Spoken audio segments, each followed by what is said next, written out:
Well, after last night's game, between Ghana and England, there were a lot of controversies, surrounding, some of the decisions made in the game. And yes, so some of these English fans, they have a lot to say. So, in this video, I'm going to bring, some of them, their thoughts and what they think about, those decisions that were called in the game, especially the penalty that was not given to the Ghanaian team, So don't forget to like the video, comment your thoughts, and subscribe for more football updates, Let's get into it. England are absolutely washed, bruv, and I could have been sat on the beach. They should have had a penalty as well. That was a blatant penalty, I can't lie. Should have had a pen, bro. I can't lie, that was a pen. Should have had a pen. But don't worry, O'Reilly hit the bar and then Kane spanked it out of the stadium. It's almost like when when the pressure's on there, Kane fucking folds. Spursy. Who knew? Who knew, lads? Ghana robbed. Premier League hype, you know what I'm saying? They have been mugged, dinks. Spain drew 0-0. What's the gig? Yeah, Spain are going to win the World Cup, mate. Come back on the 19th of July. Yeah. Tommy Tuchel will be sacked soon, anyway. Because if you don't win it, he's sacked. Yeah, that's what happens when you don't take no creativity, bruv. That's what happens when you play dead ballers, bro. This is what happens when you take a fucking 40% Bukayo Saka. That's what happens when you take Jude Bellingham. Saka don't need to start. Saka needs to go on holiday and repair himself, mate.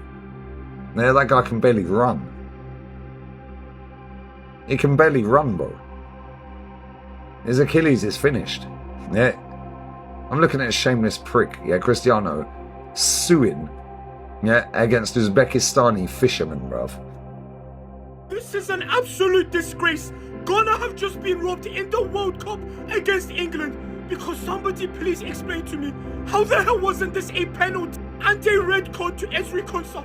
Ghana should have won this game. If that wasn't bad enough, literally a few minutes before that, 10 to 20 minutes, Pickford also should have been sent off. He absolutely goes through the Ghanaian attacker.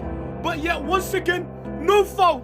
This foul was given to England. And yet, even after all of that, England couldn't beat Ghana. This is why I say this England team is the most overrated. Ghana should have won this game by 2-3 goals. They should have gotten a red card for England. But nah, the referees were an absolute disgrace today. I have no clue why on Polymarket England have a 10% chance to win the World Cup this year. And they robbed Ghana, clear, in broad daylight, and still couldn't beat them. Ghanaians, they should be absolutely proud of themselves today, man. Going up against one of the best, I say in asterisk, best international teams, getting robbed and still managing to get a draw. Absolutely incredible. They should have won this game, but bro, that's the story to tell another day. Hopefully they can get first in the group because that's what deserves. But England, they are overrated. Penalty. I'm telling you now, I want England to win, but you know me, I do it with United all the time. I'm not gonna hide behind bad decisions. That should have been a penalty there.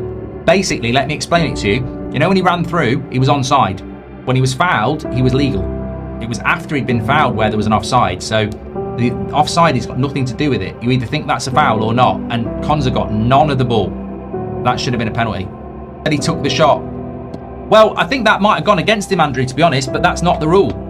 Trying to stay on your feet or trying to have a shot doesn't negate the fact that you fouled. Put it this way. If you ran through on goal and somebody studded you in the leg and ripped your calf off and you still took the shot because you're in shock that you didn't realise that half your leg was hanging off, do you think they'd say, nah, it's not a penalty because you took a shot? Should have been a penalty. Semenyo was offside after the shot. The guy who ran through was onside. One I don't get is the penalty on Adu. Konsa has absolutely swiped Adu's left leg and no penalty was given. Okay, fine. What's VAR doing? Why have VAR, we've seen 7 penalties at this World Cup, which I don't think is a lot. Why had VAR not, referred an on-field review for that penalty decision? If that referee watches it at the screen, he's going to give it. Now, 1, why is there no penalty in the first place? 2, I mean, Adu does so well to get the shot away. It's then cleared off the line by another player from Ghana. I don't know what happened, but anyway, he's not given it. He's not been referred to VAR. But why are the Ghana players not making a meal of it? You have to surround the referee. Stay down. Force them to check it. Now, I feel aggrieved, obviously, with Algeria and my other team not getting the red card on Messi in game 1. Why have the Ghanaian players not made an absolute meal of that? They've got to be running around. I cannot believe that was not given. There was a pen all day long from Konsa and Adu. That is a shocking call. And then, right, Quiros takes off Adu when he subbed him on because England... You're telling me This isn't a penalty. Yeah, England have got away with one there. As you can see, Ezri Konsa jumps into the tackle, hasn't won the ball at all and puts his leg over the opposition's leg and still hasn't touched the ball by the time he lands on the ground and the player's fallen over.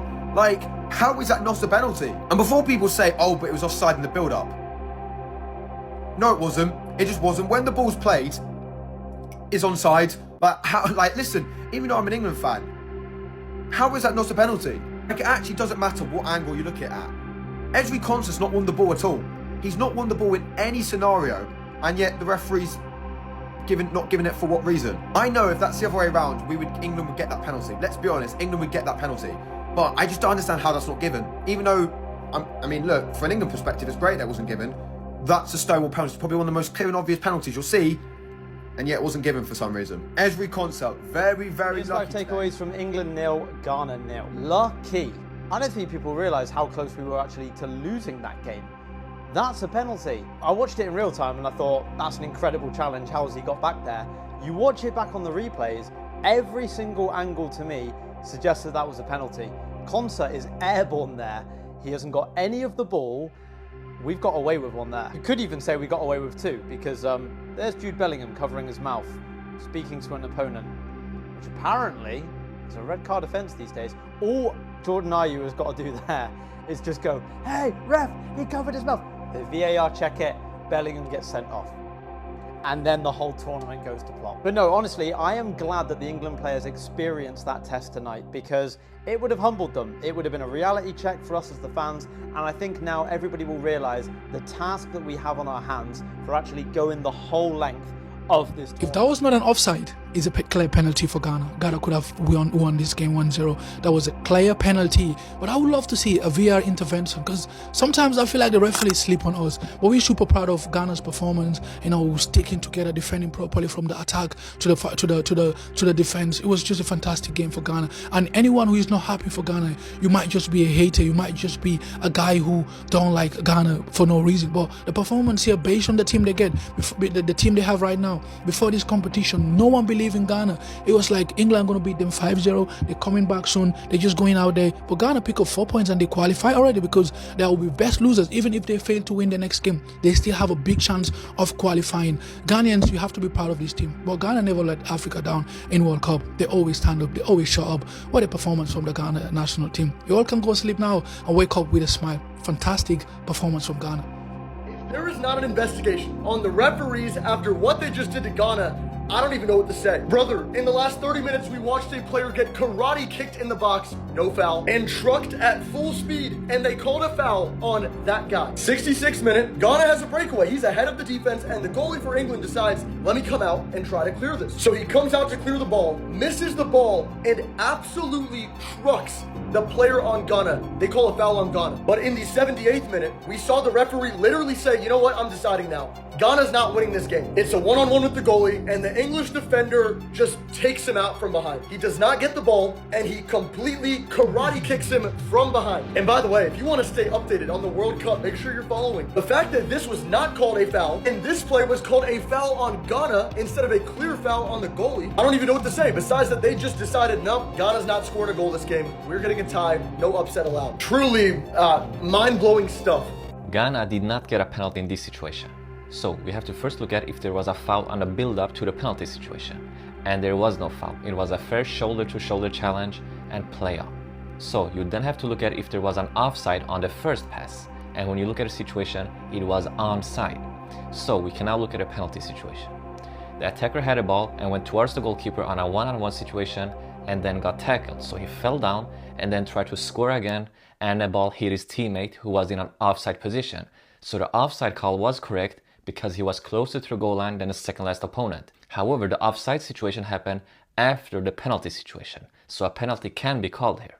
So when you look at this situation, the attacker had control of the ball and the defender tried to tackle the ball but blatantly missed it. He hit the attacker on knee height and made a flying challenge and completely missed the ball. And this was an obvious foul and a penalty must be called in this situation. This is not a fair challenge. He clearly tackled the opponent, he missed the ball, and this is a foul. And the referee was not close to this situation, so he made no decision here, and this is up to VAR to intervene. And VAR must intervene in this situation for a clear and obvious mistake by the referee to not call a penalty. So VAR must call over the referee here for an on-field review so he can call a penalty. And this should be seen as a challenge for the ball, but he missed it, so a yellow card is appropriate here for denying an obvious goal scoring opportunity, since a red card is downgraded to a yellow card inside the penalty area. But most importantly, this is 100% a penalty and it must be called, and VAR must intervene in this situation. Well, at least, all of them were honest and, they were truthful and, they acknowledged that, the penalty should have been awarded to the Ghanaian team, and also the man of the match, award too should have been given to a Ghanaian player. So yeah, I respect that, that's honesty, and I love that, I respect them for that, and yeah, this will be all for today. See you in the next one.